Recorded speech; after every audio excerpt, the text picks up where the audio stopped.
3 days after my father passed away, the house had not yet truly fallen silent.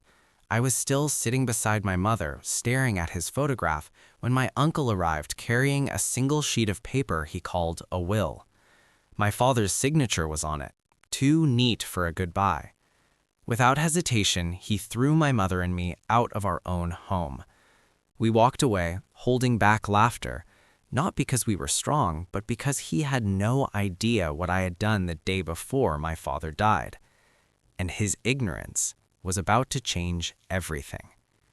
Before we get into the story, don't forget to say hi in the comments and tell us where you're watching from, and make sure to hit the subscribe button on Stories with Meaning channel so you won't miss our next powerful story. My father passed away on a day when the rain fell softly, as if the city of Seattle itself was holding its breath. Our home was still heavy with grief that had not yet settled. My father's photograph stood on the table, his calm smile frozen in time, as if he knew something no one else did. I sat beside my mother. Her name was Eleanor. Her body looked smaller than usual, her eyes swollen, though her tears had run dry on the very first night. I held her hand. We barely spoke after the funeral. It was the third day. The front door was knocked 3 times, firm, controlled, like someone who believed he had every right to be there. My uncle walked in without waiting to be invited. His name was Victor, my father's younger brother. He wore a perfectly pressed black shirt, too perfect for a house in mourning. In his hand was a slim brown folder, light in weight but heavy in meaning. "My condolences," he said flatly. He sat down without being asked and placed the folder on the table, right in front of my father's photograph. "Your father left a will." My mother slowly lifted her head. "A will?" Victor opened the folder slowly, almost savoring the moment. He pulled out a sheet of paper, typed words, a signature at the bottom. Too familiar. He began reading. The contents were brief. The house, the land, the bank accounts, everything transferred into Victor's name. I stared at the signature. My father had signed countless documents before. I knew every stroke of his handwriting. This one was flawless, too flawless for a man whose hands had been trembling in his final days. "Starting today," Victor said calmly as he folded the paper, "this house no longer belongs to you." My mother stood up, her body shaking. "Victor, this is our home. I am his legal wife." He smiled faintly. "The law says otherwise, Eleanor." I stood up. "We just lost him 3 days ago." "That's exactly why I'm here now, so everything is clear." No shouting, no insults, just silence, forced to obey. We were given 1 hour to pack an entire life. I helped my mother put clothes into a bag. Her hands trembled. Sometimes she paused, staring at the closet before lowering her head again. I didn't stop her. Some wounds need space to breathe. When we finally stepped out of the house, I turned back one last time. Victor stood at the doorway, his face calm, like someone who had finally claimed what he had always desired. I took a deep breath. Then I laughed softly. Not out of joy, not out of madness, but the kind of laughter that comes from knowing something others don't. My mother looked at me. "Why are you laughing?" I replied, "Nothing." We left. That night, we boarded a bus to Portland, a city where my father used to work years ago. During the journey, my mother fell asleep with her head resting on my shoulder. I stared out the window as city lights drifted backward like time trying to escape. Victor didn't know. He didn't know that the day before my father died, I had stayed with him longer than usual. In a hospital room in New York, there were no witnesses, no loud voices, just my father, me, and a secret passed quietly between us. He held my hand tightly. "Don't trust anyone," he whispered, "not even blood." I nodded. I kept everything he gave me. Documents, recordings, and something far dirtier than a forged will. That night in Portland, I opened my phone, mapping out every step, calculating time, arranging the sequence. It wasn't anger driving me. It was something colder, calmer. I whispered a prayer to God, not asking for quick revenge, but for the strength not to waver. Because tomorrow, I would return to that house, not as the son who was thrown out, but as the man bringing light into the darkest part of Victor's life. I sat alone in a dim-lit hotel room. The dim light hung weakly above me, as if it understood that tonight didn't need brightness. In my left hand was my phone. In my right, a black folder. The same folder I carried since the day before my father died. Inside were copies of documents, screenshots of messages, and a tiny flash drive. A tiny object capable of destroying a man's entire life. The day before my father died, I sat beside his hospital bed in New York. His breathing was shallow, his eyes fixed on the ceiling. I knew he wasn't gathering strength to talk long, only to make sure I understood. "Victor," he whispered. That name hit my chest like a stone. I looked down. He handed me his old phone, the screen cracked. The password was written on a small piece of paper. His hands trembled as he slipped it into mine. "If something happens, don't react immediately. Wait." I didn't ask questions. He didn't need questions. He needed trust. That night in Portland, I plugged the flash drive into a borrowed laptop from the motel receptionist. A folder opened. Dates, cities, Seattle, New York, Chicago. A woman's name appeared over and over. Not my mother's, not a stranger's either. I smiled faintly.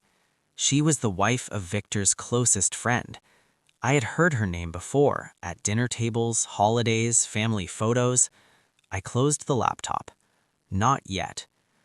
Morning came slowly. I walked through the city, blending into normal life. I needed a normal face. I stopped at a small coffee shop, sat in the corner, watching people pass. Everything felt ordinary, while one life was about to collapse. By afternoon, I returned to Seattle. I stood across the street from that house, the same house that shut its doors on me and my mother just yesterday. I didn't go inside. I waited. Then I sent a message. Not a threat, not a demand, just a single screenshot. Victor's face was clearly visible, the date and time stamped neatly in the corner. Less than 5 minutes later, my phone vibrated. An incoming call. I let it ring until it stopped. Then I walked away, heading toward the same legal office my father once visited. I handed over copies of the documents. I mentioned the dates. I stated my suspicions. Nothing more.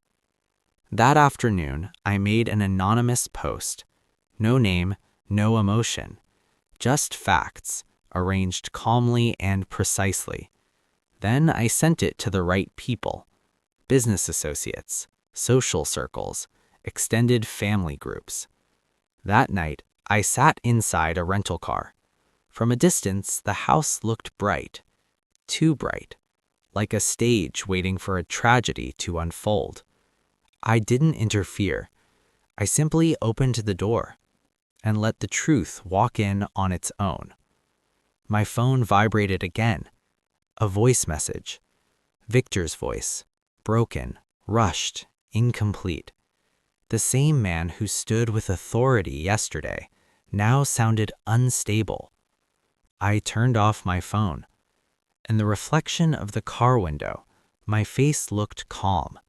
There was no rage, only patience, because the most powerful storms arrive without sound and destroy from within.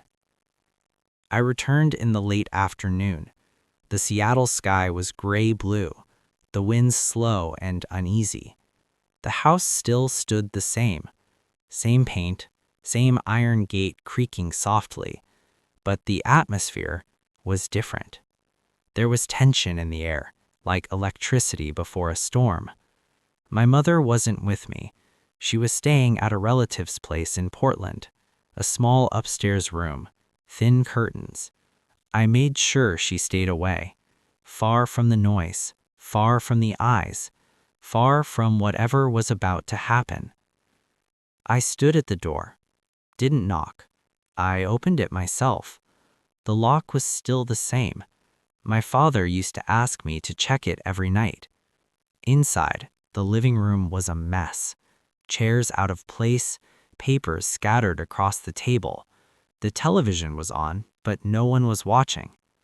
Victor stood by the window, his back facing me, his shoulders tense, his hands shaking as he gripped his phone. "I'm here," I said quietly. He turned quickly. His face was pale, his eyes red. That confident smile he used to wear like a mask was gone. "What are you doing here?" he asked. His voice was no longer steady. I stepped closer. "I just came to take my father's things." He let out a short laugh, a misplaced laugh. "You've seen everything, haven't you?" I didn't answer. I placed the black folder on the table, opened it. One sheet, fake will. Another, signature comparison. Then a photo. Victor, the woman. Clear date, clear evidence. He stepped back. "You don't understand what you're doing." I looked at him calmly. "I'm just revealing what already exists." A bedroom door burst open. Margaret stood there, her face stiff, her eyes locked onto the photo. Her breath caught. "That's a lie," she whispered, but her voice lacked conviction. Victor grabbed the papers, then dropped them again. His hands trembled violently. He looked at me like a stranger. "You think your father was a saint?" he snapped. "He had secrets too." I nodded slightly. "I know." Silence filled the room. Margaret stepped back. Her back hit the wall. Her eyes filled with tears. Her phone buzzed. One message, then another, then more. I didn't need to see them. Her face said everything. Outside, a car pulled up. Several people stood in front of the house. I recognized one of them, Victor's business associate. His expression was tense, unfriendly. Victor covered his ears. He dropped to the floor. His lips moved, but no sound came out. I didn't move closer. I stayed where I was. I sent a message to my mother. "Safe. Don't come here." I looked around the house. Walls that once held laughter now echoed something else. I opened a drawer, took my father's watch, held it tightly against my chest. Silently, I whispered God's name, not to ask, just to remain steady. Behind me, a laugh echoed, but it wasn't mine. It was broken, fragmented, repeating endlessly. Victor was still on the floor, leaning against the sofa, his eyes empty, like he was staring at something only he could see. His hands moved erratically, grabbing air, hitting the floor. Margaret stood frozen near the table, her breathing quick, her chest rising and falling rapidly. She looked at me, anger and fear mixed in her eyes. "Are you satisfied now?" she asked, her voice trembling. "You destroyed a family." I took out my phone, my hand steady, no hesitation. "I haven't sent anything to you yet. Not until now." She frowned. "What do you mean?" I tapped the screen. A video file opened. I stepped closer and sent it directly to her phone. 5 seconds later, her phone vibrated. She looked at the screen. Confusion. Then shock. Her eyebrows lifted. Her lips parted. Her breath stopped. The video was short. A hotel room in New York. Dim yellow light. Victor was clearly visible. Not alone. With him, her closest friend. Soft laughter. Whispers. The timestamp clear in the corner. Her phone slipped from her hand. "No," she screamed. Her voice shattered. She picked it up again, replayed it, once, twice, 3 times. "That's impossible. You're lying." She turned to Victor. "Answer me." Victor didn't respond. He laughed. Not a conscious laugh, not mocking, just broken, like a malfunctioning machine. "I told you," he muttered. "They're all conspiring." Margaret screamed again, louder. Her anger exploded. She hit his chest, cried, shouted, called her friend's name in a broken voice. "You ruined my life. You ruined everything." Victor suddenly stood up, his movement violent, his eyes wild. He shoved the table. It flipped over. Glass rattled. He stared at the wall, then covered his ears. And the storm had finally begun. "Stop," he screamed. "Stop, all of it." Victor laughed again, louder this time. His hands clawed at his own hair. His breathing turned ragged. I took a step back. I had already seen the signs. The empty stare, the broken responses, the fear without direction. Hours earlier, when his anxiety first became obvious, I had already made a quiet call. No noise, no drama, just preparation. The front door opened. 2 police officers entered, followed by 2 psychiatric medical staff. Their faces were serious, their movements controlled. Margaret turned. Her knees gave out. She collapsed onto the floor, crying. Victor thrashed wildly, shouting, screaming my name over and over, his voice tangled between laughter and rage. The officers approached carefully. They calmed him, restrained him, secured him. I stood still. I didn't move closer. I didn't step away. There was no sense of victory inside me, only a long silence, finally finding its place. The house fell quiet. The living room lights were still on, but there were no more voices. The overturned table had been set back upright, the shifted glass left as it was. I stood near the door as Victor was taken away. 2 officers held his arms. His eyes were empty. Sometimes he laughed. Sometimes he shouted names that weren't there. Margaret sat on the floor, her hair disheveled. Her hands clutched her phone tightly, as if it could explain everything that had just collapsed. She didn't look at me. She stared at the floor, as if something was moving there. A police officer approached me, his tone formal. I answered briefly, handed over documents, explained the timeline without emotion. I added nothing that wasn't asked. When the car doors shut and the engine sound faded away, Seattle's night reclaimed everything. I sat in the chair my father used to occupy. The wall clock ticked slowly. Each second felt recalculated.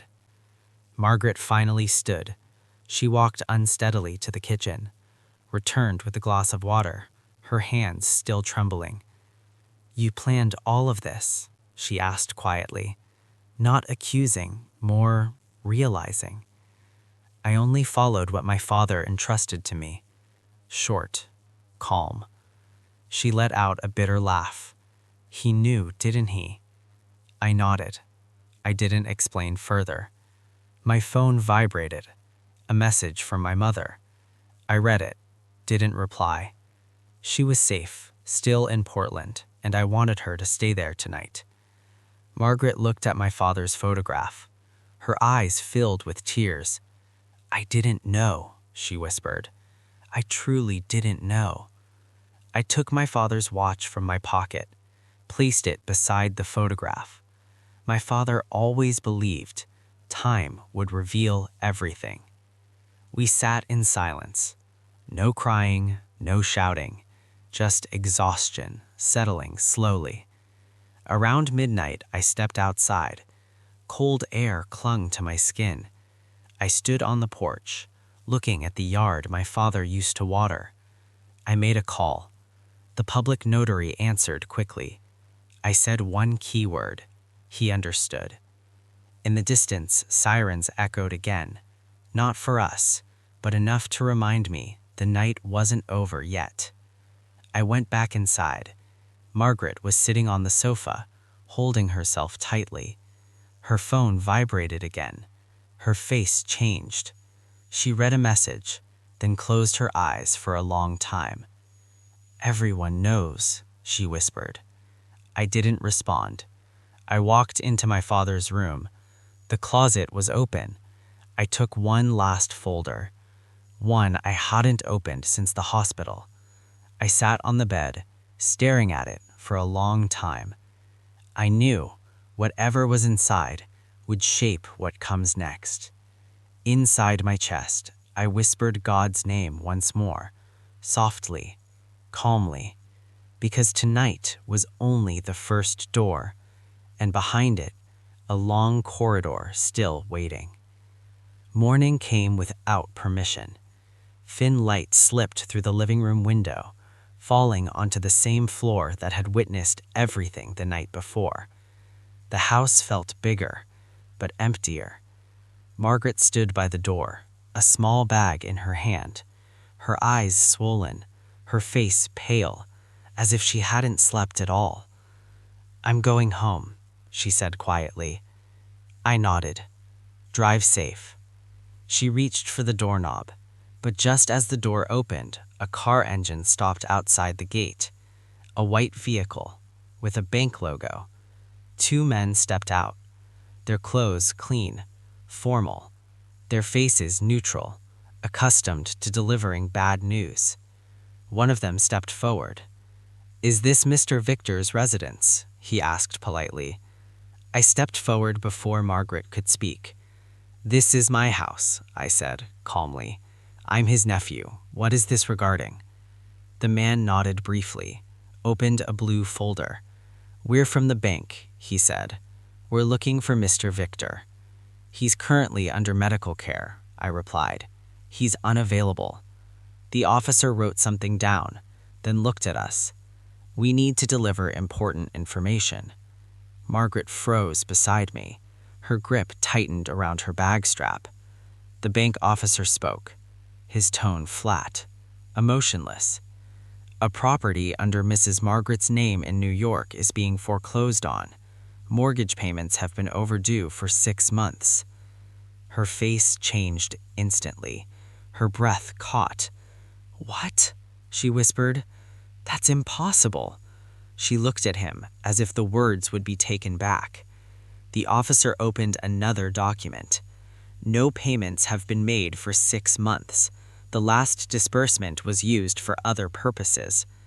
Margaret stepped back. Her back hit the wall. "I never used that money," she said, her voice breaking. "I didn't even know the house was mortgaged."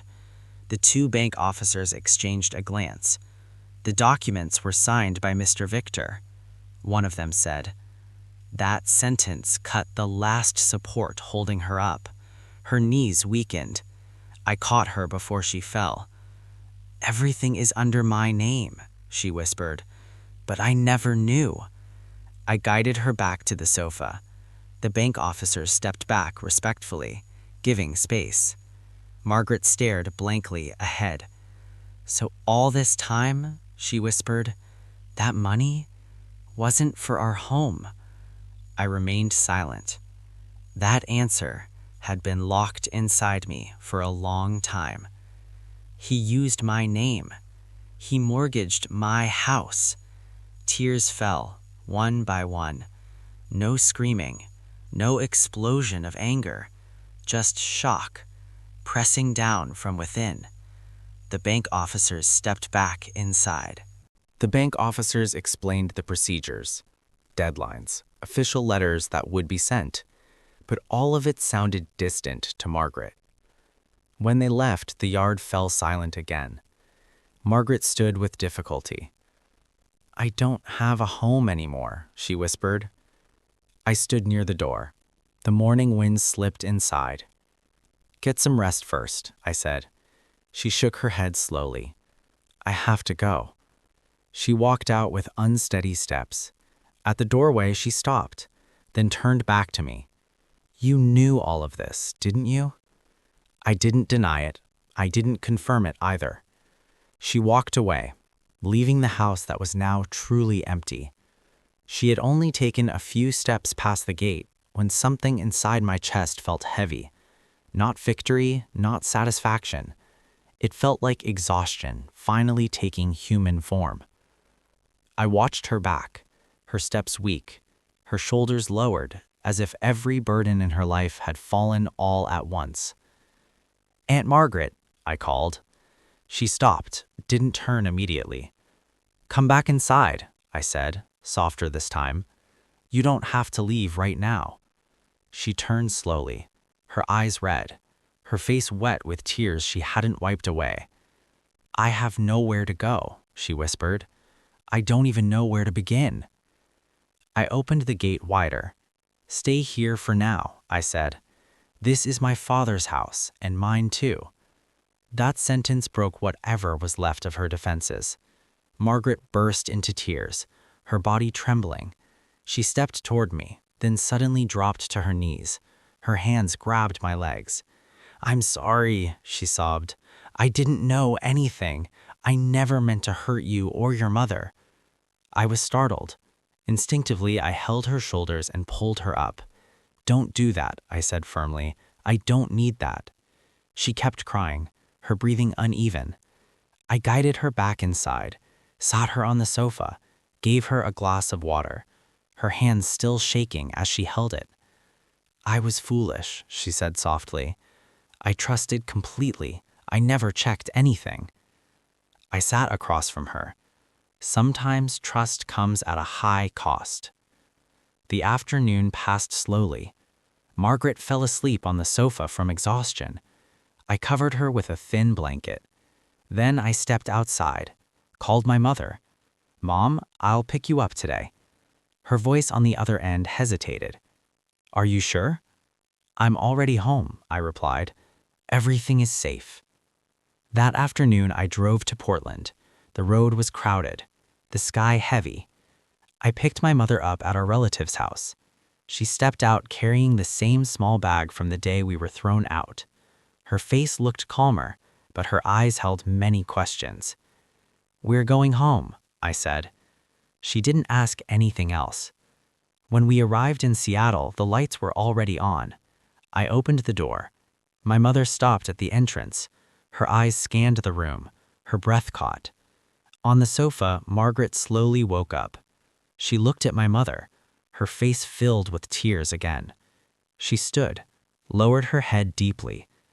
"I'm sorry," she whispered. My mother didn't respond. She looked at me. I nodded slightly. She let out a long breath, then sat down without saying anything. That night we ate in silence, not awkward, not warm, but real. Before going to sleep, I entered my father's room. I took the final folder, the one I had never opened. I sat on the bed, staring at it for a long time. I knew, once I opened it, there would be no turning back. I opened it when the house was completely silent. My mother asleep, Margaret in the guest room. Exhaustion had claimed her faster than her thoughts. The clock ticked softly, as if counting the courage I had left. Inside the folder, a handwritten letter, my father's, blue ink, the writing uneven, but honest. I read it slowly, letting every word settle. He wrote about his suspicions, about Victor secretly mortgaging assets, about the pressure that kept him silent for too long. Then came the truth that tightened my chest. The house was almost lost, not just because of a fake will, but because of hidden debt. But he also wrote about his final move, the transfer of ownership, to me, signed long before he fell ill. The documents were there, complete, registered, unbreakable. I closed the folder, took a deep breath, not relief, more like acceptance. Morning came with the sound of birds, a sound I hadn't heard in days. I made a simple breakfast. My mother came out first. Her face still carried traces of the night, but her steps were steady. Margaret followed, hesitant. We sat at the same table, no heavy discussions, just warm tea, bread. But the silence felt different, no longer suffocating, more honest. That afternoon, I received a call from the hospital. Victor would be transferred to a special care unit, his condition unstable. The doctor spoke briefly. I listened, didn't interrupt. When the call ended, I put my phone down. There was no need to tell anyone at the table. That evening, I walked my mother around the yard. She touched the gate, looked at the trees my father used to water. "Your father raised you well," she said softly. I lowered my head. I only carried what he entrusted to me. That night, I handed Margaret an envelope. Inside, copies of documents, not to accuse, but so she could understand the full truth.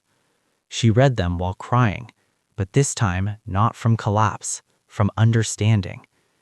"I'll leave if you want me to," she said quietly. I shook my head. "Stay until you're ready." She nodded. No kneeling, no begging, just acceptance. A few days later, official letters arrived. The house was legally mine. No one came to claim anything. No more noise from the outside. The scandal closed itself, swallowed its own creator into silence. On the final night of this story, I stood in the living room. My father's photo still on the table, his watch beside it. I whispered God's name in my heart, not to ask for anything, just to be grateful, because truth doesn't always need to shout to win. In this house, life began to breathe again, not perfect, but whole. And Victor, behind silent white walls, would spend the rest of his time listening to the echoes of everything he destroyed himself.